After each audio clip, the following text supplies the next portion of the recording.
Hey guys, welcome back to my channel. Today's video is just going to be a brief video on 4 different drugstore foundations. I wanted just to give a review on the latest 4 that I've tried, and these have just been over the past year. And I like these types of videos because I find them helpful, especially when I'm in the market for a new foundation and I'm not sure what I want to try next.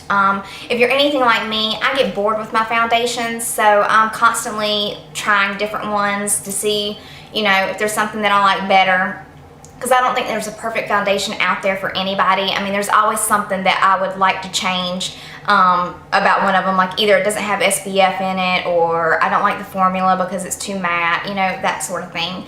But anyway, first and foremost, I have very dry skin, so that is something that I look for in a foundation. I like foundations that are moisturizing, that have make my skin feel hydrated. So I kind of steer away from matte finishes, but in this video there is stuff for oily skin and matte finishes and all that sort of thing, so I've kind of like covered everybody. But anyway, let's just get started. The first one that I'm going to talk about is the Maybelline Dream Smooth Mousse. And this is the one that I talked about in my last video, in my favorites video, because this stuff is amazing. I love it. It's like so hydrating. I can get away with not even wearing a moisturizer with this, which that speaks volumes, because normally I have to lather my face in a moisturizer before I put a foundation on, or I end up getting just really dull and ashy by the end of the day. But this does not do that to me. I like this because it's just very blendable. You don't have to work at it too hard. You know, like some of the foundations you apply, like they're just really kind of like thick, and you just feel like you're having to like work so hard to blend it out. This one you don't. I would say it gives you more of a medium coverage over a full coverage. Also, it has a dewy finish, so if you're looking for more of a matte finish and you're wanting hydration, the best way to achieve that is just put your powder over top of it and it'll matte it out just a little bit.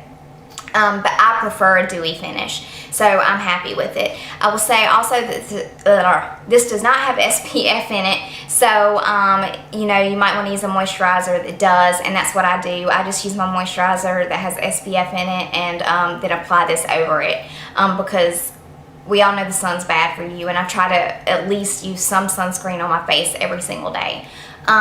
This is actually really cheap. It's like $8, I think. It's like one of the cheapest foundations out there. So I would, like I said, this is my go-to right now, and hopefully it'll get me through winter time, and then I'll be on to a new foundation. The next foundation I want to talk about is basically, I just jumped on the bandwagon with this one because I wanted to try it, and that is the Revlon Photo Ready.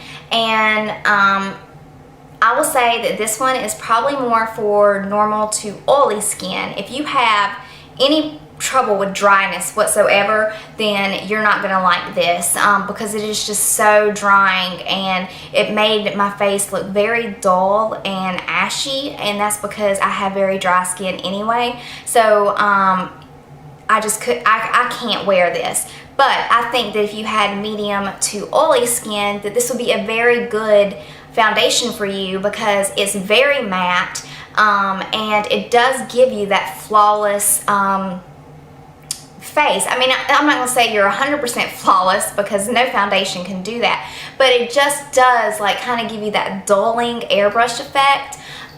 So if that's something that you're looking for, then you might want to check this one out, because it does what it says. Also, it has SPF 20 in it, so that's an added bonus, and it is the pump foundation, which I love pump foundations. I think that they're just like the easiest way to apply foundation, is just pump it on the back of your hand, and then, you know, go on applying it however you do with your brush, sponge, whatever. I will also say that this is buildable. It gives you more of a medium to full coverage. Like I said, it's very matte. But if you have any dryness whatsoever, this is going to make you look very dry and ashy by the end of the day, and just basically there's no life to your skin whatsoever. So like I said, I can't wear this at all. I think that's basically it on this. This one is about $14 or $15, so it is kind of a little pricey. Would I purchase this again? No, and that's only because, like I said, I'm just too dry for it. Moving on to my favorite foundation ever, and that is the Revlon Color Stay Whipped. I love this stuff, and it really killed me that I couldn't wear it any longer, but my skin's just so dry right now that I had to go with something that had a little bit more hydration to it.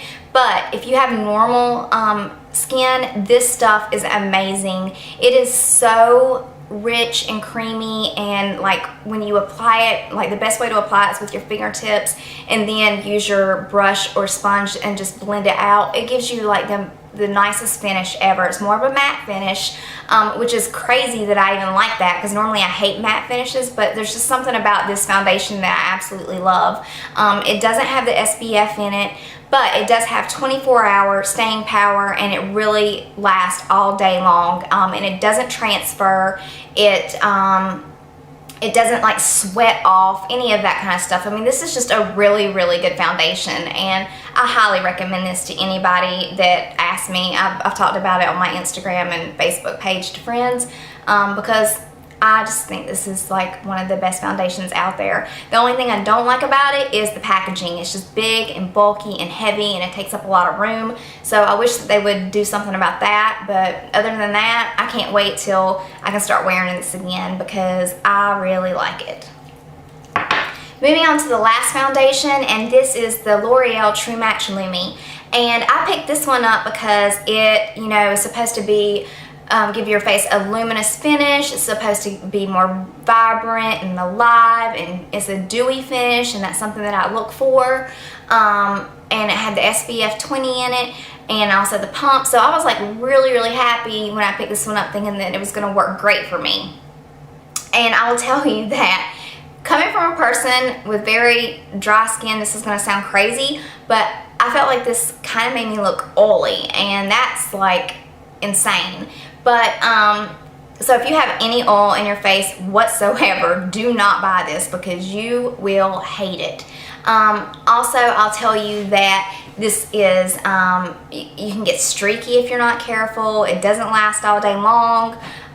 There's more cons about this than there are pros, but the only reason I wanted to include this in my video was because I had done some research online and read a bunch of different sites about this, like reviews on this, and this is the best illuminator ever. And I know that sounds crazy, but it's just got that like luminous brightening effect. So I've just been using it as a highlighter and illuminator if I'm not gonna wear my my Fergie highlighter powder.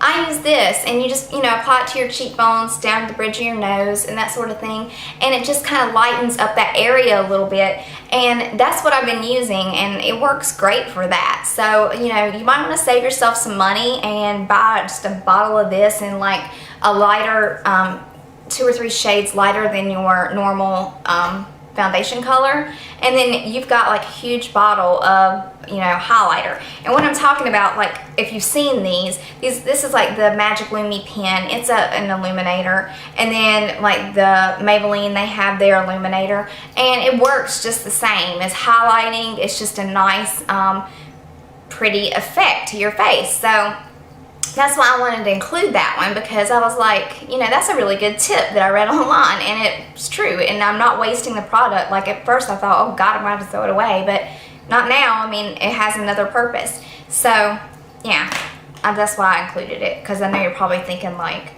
why is she talking about a foundation that she absolutely hates and would never buy again? But it does have dual purpose. So anyway, that is my video. I know it's very short and kind of fast, but I had mentioned in my last video that I was going to do one, and I wanted to do this one before I forgot about it. So anyway, I hope that this was helpful and gave you some insight to some different foundations that are out there and that are available. And just let me know if you have any questions, or if there's any videos that you want to see in the future, and leave it in the comments below, and I will work on it for you. And be sure to check out my my blog, and I will put the link below, and please subscribe. Also, next week's the end of the month, so I'll be having hits and miss videos and my favorites videos, so be on the lookout for those. I'll talk to you later. Bye guys.